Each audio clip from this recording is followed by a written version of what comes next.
So the amount of energy required to this electron is called ionization enthalpy. But in the case of magnesium, because magnesium remove its 2 electron to attain the stability, 2 electrons remove करने के लिए ऐसा possible नहीं है कि दोनों electron को एक साथ रिमूव किया जाए। पहले एक इलेक्ट्रॉन रिमूव होता है और फिर दूसरा। In the case of aluminium पहले एक रिमूव होगा, फिर दूसरा एंड फिर third. So to remove the first electron, the amount of energy required is called first ionization enthalpy.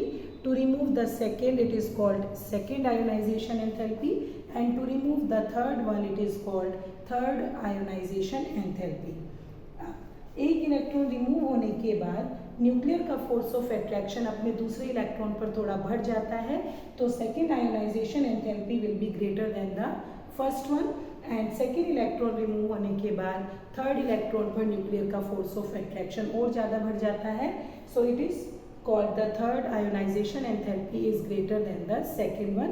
So we can say the order of ionization enthalpies are: first ionization enthalpy is smaller than second, and that is smaller than third.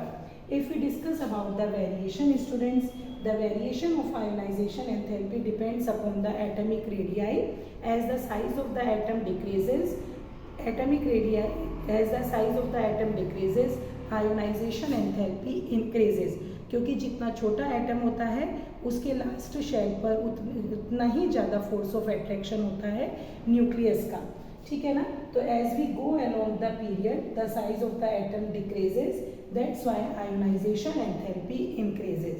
लेकिन जब हम group में नीचे की तरफ जाते हैं, size of the atom increases and the distance between the nucleus and the last shell increases, so nuclear force of attraction on the last shell decreases. That's why ionization enthalpy decreases. So that's all for the ionization enthalpy and atomic radii. In the next video we will discuss about the electron gain enthalpy and electronegativity. Thank you.